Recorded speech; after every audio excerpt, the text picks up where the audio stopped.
Good morning, everyone. Tim Baker's my name. Welcome to this short session for 30 minutes, and we're going to look at debriefing. And I think debriefing is one of the most underrated things that we do in our workplace. And I really want to talk about the after action review today and give you some tips on how you can use it. And what I'm hoping, of course, is that I inspire you to use it and not just use it as a quality control mechanism, which is often the case. I find that organizations apply this as a QA measure rather than doing it in the right way. So I do want to address that today.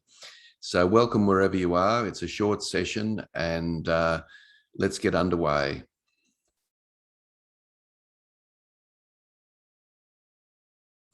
So those of you who don't know me, as I said, Tim Baker's my name. I obviously write books. I have now written 13 books, and I've got a couple coming out next year. One that's just come out is Winning Teams, the 8 Characteristics of High-Performing Teams, and that's where this material comes from. I also am a keynote speaker. I run workshops for managers, and I also play rugby still in the Golden Oldies competition here in Brisbane. And as you can see from the picture there, I'm running as fast as I can. When I've got that guy chasing me, it's I don't want him to catch me. So nothing like an incentive to run fast. Okay. Now, in terms of my book, Winning Teams, the 8 Characteristics of High-Performing Teams, I got a lot of really lovely testimonials from a number of rugby players, rugby legends, played for Australia and New Zealand. And I also have a lovely testimonial from the Commissioner of Queensland Police, Katarina Carroll. So some really nice things they said about the book there. And also from Nick Farr-Jones, who was the Wallaby captain and great, who had some nice things to say about the book as well. So later on, when I finish up, I'm going to give you a special offer to purchase this book at a significantly discounted price. So let's get underway. I think that one of the objections that people have about using a really good debriefing process is, how do I debrief a project so that it stays focused and the findings are embedded? In other words, is it worth the energy? Is it worth the time and energy to do a debrief? For example, can we keep it on track? Is it just going to be a pointing fingers game, or is it going to be something that's going to be useful? And then even if we do have a very useful debrief, how do we embed those learnings so that obviously it's not just a talk fest, that we've got something useful to contribute? So this could well be the reason why people don't debrief, apart from the obvious reason that people are busy, and by the time they've finished one project, they're on to the next one. And really, to squeeze in a debrief between projects isn't the simplest thing to do. So hopefully I can inspire you today to go ahead and do this more than you perhaps are already doing. Now, what I want to cover today, I want to talk about what your options are for debriefing. So there are 4 options basically, and I'm going to talk about those to start with. Then I'll spend the bulk of my time talking about the after action review, or AAR structure as it's often referred. It comes out of the US military, and it's a well-known structure. Although well-known, it's not necessarily well used. And that's the part that I want to talk about. I also want to give you some guidelines as to how you might use the after action review, and share with you what some of my clients are doing with after action reviews. And at the end of this presentation, I have, as I said earlier, a special offer for you to purchase the book Winning Teams, the 8 Characteristics of High-Performing Teams. All right, so you would be aware, of course, that when I talk about the 8 characteristics of high-performing teams, you can see around my model, the 8 characteristics are around the outside of the model. And the arrow is pointing to improving systems, because I believe that this is a tool for improving the way we do things. And the best time, as you can imagine, for doing this is right after an event or a project, because it's fresh in people's minds. People are willing to reflect on it. There's a sigh of relief that it's over, even if it hasn't gone as well as you'd like. At least at that point, people are ready to talk about it.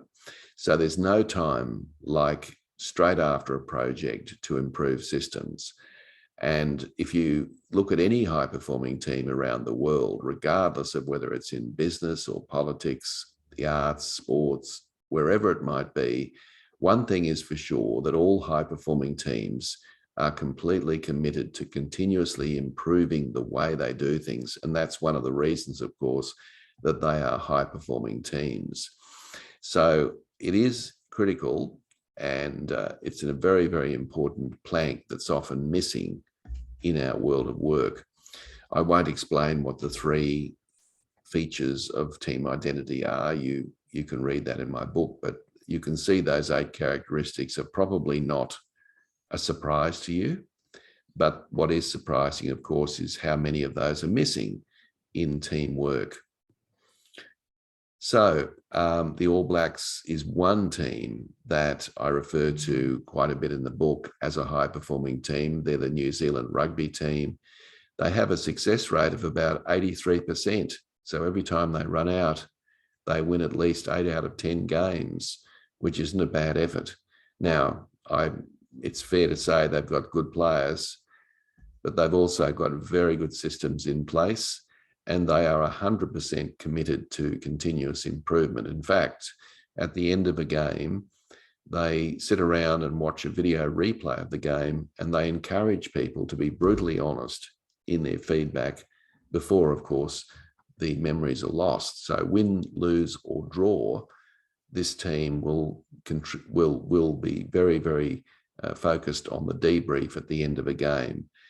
And I think if it's good enough for the All Blacks to do that, it's probably good enough for you and me to do that as well in the work that we do. Okay, so what are our 4 options? Now, you'll notice there that I've got summative and formative. Now, summative is summary at the end. So you can debrief at the end of a project, of course, and that would be the typical case. But formative is where you're actually getting feedback throughout the project. So your first 2 options are, should I do this during the project or should I do this at the end? I'd suggest if it's a complex project, you should do both.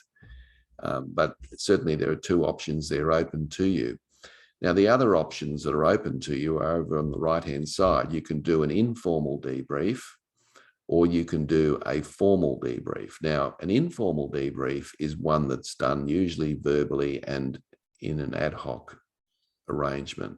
So it's done on the spur of the moment. It's not normally planned. It could be done in a corridor. It could be done at the end of a meeting, but it's not really something that's planned. It just evolves and happens. And I would encourage you to consider doing that at different stages. The other type of option is the formal approach, where at the end of a project, or even in the middle of a project, you can formally do that. And a formal report, if you like, would be an interim report if it's formative, or it would be a summative report if it's summative. And what that would require is perhaps a written report or at least a verbal report. But I think the thing that distinguishes a formal debrief from an informal is that it's planned, so that people know it's coming up and they're prepared for it and they can deal with it when it occurs.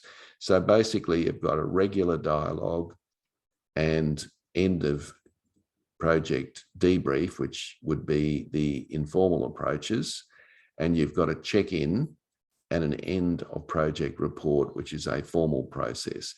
Now, I think a lot of us do check-ins.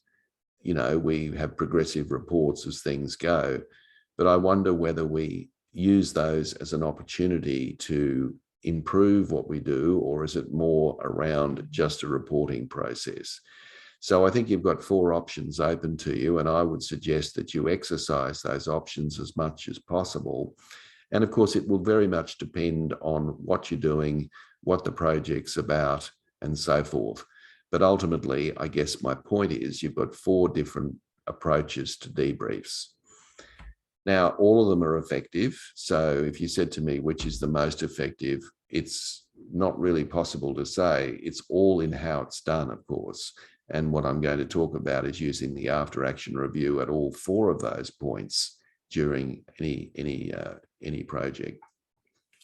Now, Peter Senge, who wrote a great book, The Dance of Change, it was a game changer. He wrote that book a decade or 2 ago. I think it's 2 decades ago, actually. And he had this to say about the after action review. He said, and I'll just read it out because I think it's an important starting point to suggest to you that it's an extremely effective process.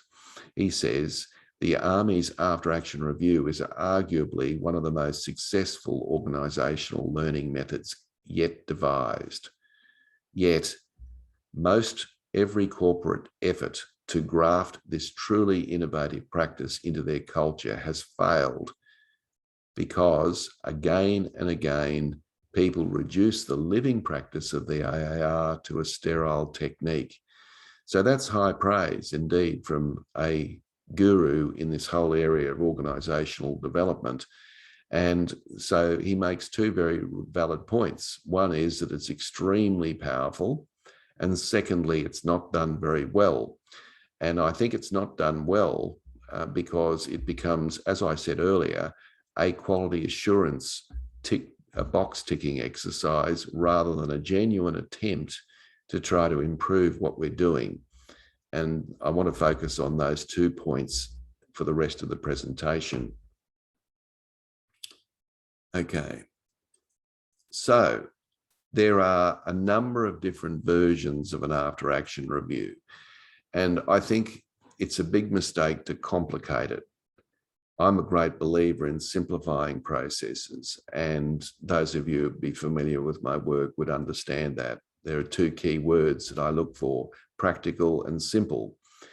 Because if it's not practical and it's not simple, it's not going to happen. And I believe that these 3 questions are key. So, you can read up about this, you can apply many, many different questions, but I think ultimately a debrief should really resort to 3 key questions. The very first question you should ask is, what systems, processes, and procedures are working well? Now, again, if you go back to my 4 different debriefing possibilities, that can be asked during a project, or it can be asked at the end of a project.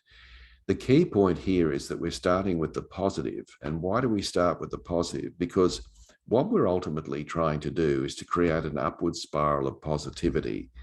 And by creating an upward spiral of positivity, it's a good place to start. So even if the project was, very poorly executed or is being poorly executed, it's always good to start with the positive, because that creates a bit of momentum. Because the second question, as you can see, is what systems, processes, and procedures are not working well.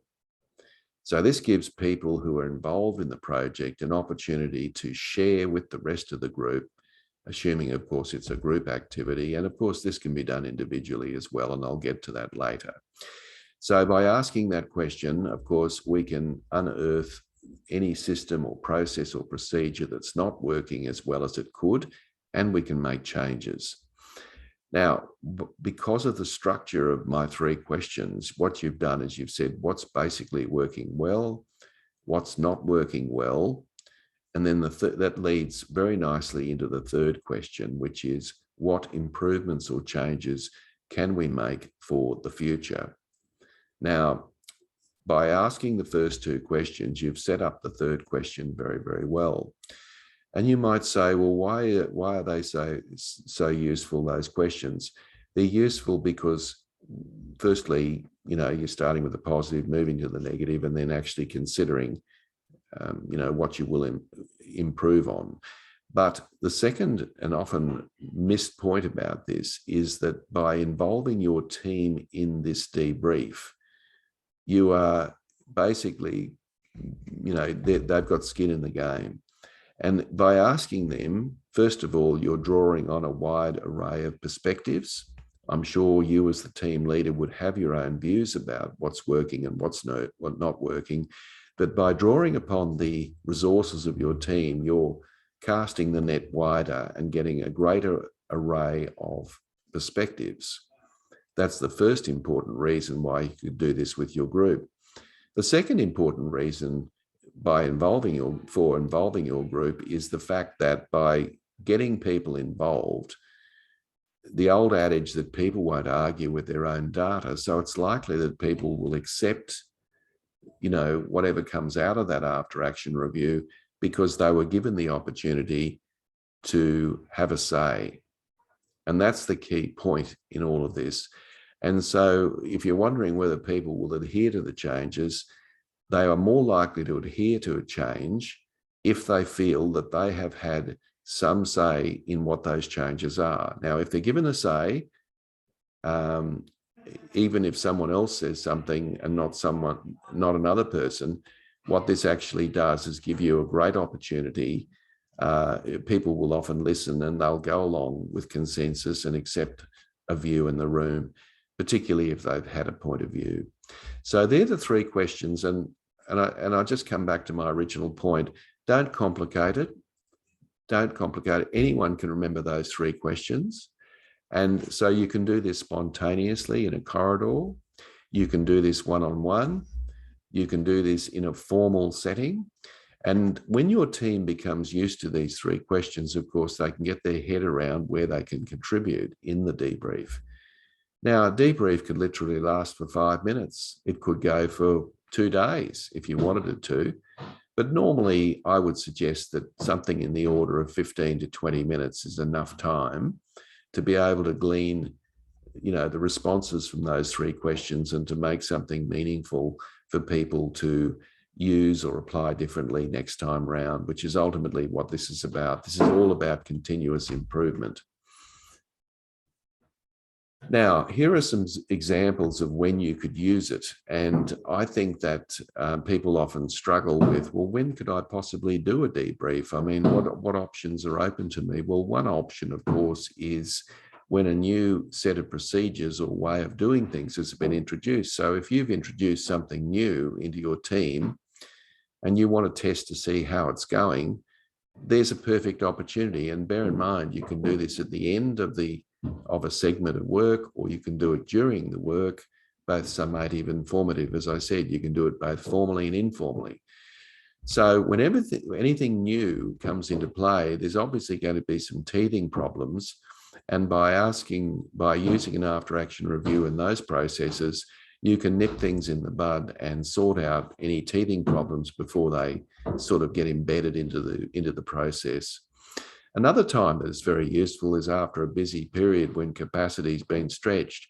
So when we're under the pump and we're working very hard and we've got several balls in the air at once, a perfect opportunity is to sit down and to actually work, to take a deep breath and to actually pull the team together and ask them, after that, those three questions. So that can be very, very useful. You can punctuate your busy period with an after action review or debrief. Another time is where you put a trial period for a new system or process. So as distinct from the first point, let's say that you're trialing something. You want to see how it works. You're not sure whether it will even work, but what you can do at the end of the trial period is do an after action review to determine what's working, what's not working, and what you can do differently. You can also do that halfway through the trial period as well. So that would be a useful time to use a debrief. If you have a major training activity in your business and at the end of the training activity, so for example, let's say that people have attended a one-day workshop or they've learned some technical skill, at the end of that training, you can get your participants together and ask them what went well in the training, what wasn't so good, and what could we do and apply as a result of that training. So I find this is often true that we send people off to training programs, but often we don't do any debrief at the end. And here's your perfect opportunity to do that. And of course, if you're working in a shift environment where maybe you've got 3 shifts working daily, then before a new shift comes on board, you can do an after action review, which includes both shift workers. So these are the people who are about to knock off, and these are the people that are about to start. So you could simply ask them, okay, what went well in the shift? This is the group, of course, that are finishing the shift. What didn't go well? And you can again glean that information. And then, of course, what should we perhaps do differently during this shift to take account for what went well and what didn't go well? So you've got that opportunity as well. Now, I've got a couple of examples from my own clients where after action reviews are used, and I want to share them with you. One of my clients is a senior detective in a police jurisdiction, Queensland Police Service, in fact. And this detective, of course, has to go out and investigate crime scenes with her team. Now, what she does when she goes out, and she told me this when I was doing some coaching with her, is that before everyone goes home, so it might be late that night, it could even be early in the morning, so it might be 1 o'clock in the morning. And before people go home, she in the, just outside there, perhaps on the street. So this is a kind of an informal debrief. And she will ask people, in this investigation, what did we do well? And then she'll pause and give people a chance to, explain what they think they did well. And then she'll say, well, what didn't go well? And then she listens to what people have to say.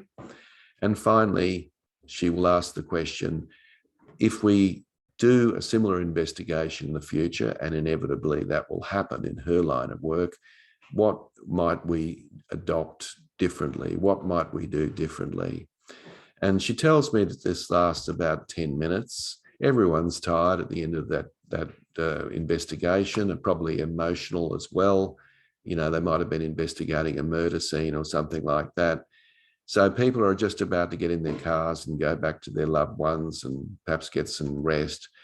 But she argues that the best time to do that is right after the investigation, while it's fresh in people's minds.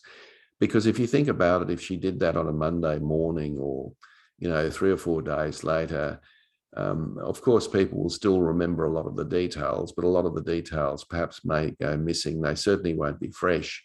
So this is her time to do that, and she finds that works extremely well for her. So there's a case study. Another option is I'm working in an IT startup firm at the moment who are young and fresh and ready to go. And this is a business that's growing at a great rate of knots, like a lot of IT startup businesses. There are very, very few systems and processes in this business. And because they're really flying by the seat of their pants, they're dealing with clients as they come in. Each project is unique. Each project requires a certain way of going about it. So what she does in this case is that she will sit down with her project team and she does this informally. And let's say there's a body of work where there are 4 computer engineers involved. She'll ask them what went well, what didn't go well, and what can we do next time when we've got a similar sort of project. So this is a great opportunity for a startup business to start to create more sophisticated systems, processes, and procedures which weren't there originally. And those things can come up. For example, one of the things that this person told me that came out of the after action review, which was significant, was that the project engineers often are so engrossed in the technical aspects of what they do, they forget to keep the client informed. So while they're back in the office, they might have changed a few things, but they forgot to tell the client. So the client gets a rude shock when he or she finds out that something's been done differently. And so this is an opportunity for them to, just basically touch base with the customer, tell them where things are up to, what's happening. So part of their processes are that the chief computer engineer will contact the client immediately after each phase of the project. Now, you might think that's very obvious, but people get so engrossed in their work that they sometimes forget. So what the debrief brought out was this need to keep the client engaged in the process. And finally, another process is in government. So this is a local government in Queensland who are doing a formal after-action review. And this action review was for a major community project. So the council spent considerable amounts of time on the project and effort and, of course, expenditure, which is the public's money. So what they did is they got a number of different stakeholders from across the region involved in the after-action review. There were engineers, there were council workers, there were managers, there were other key stakeholders and involved in this debrief. So what was magic about this particular debrief, a formal debrief, was that each person brought to that meeting a perspective. Now, this meeting was chaired, and I think it took about 4 hours to complete. They had a lunch after it, but it was such a significant project and such a new project that the mayor of this council thought that the best way forward was to actually have a debrief at the end.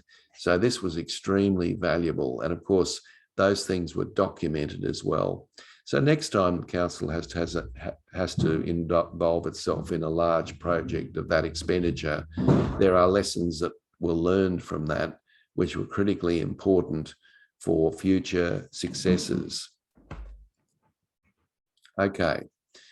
Now, just to let you know, and I know some of you know this because I see you every week and you're obviously enjoying it, and thank you, but there are some people who are new today. And every Friday at 10 a.m., that is Brisbane time in Queensland, I have a similar session, and it comes from one of my books. So next week, and it's a very popular session, and it's certainly participation is quite high. So we're going to look at applying the GROW model. Now, the GROW model is one of the most powerful coaching methodologies known, and I'm going to run through the GROW model with you next week. So if you'd like to register for that, all you've got to do, as you can see, it's on Friday the 19th at 10 o'clock, half an hour. All you have to do, of course, is just click on the link and you will be able to register for that session. Now, you'll receive a copy of the slides and the recording today, and that'll go out to you, which you can then just register very, very easily. Thanks, Craig. I appreciate that feedback. And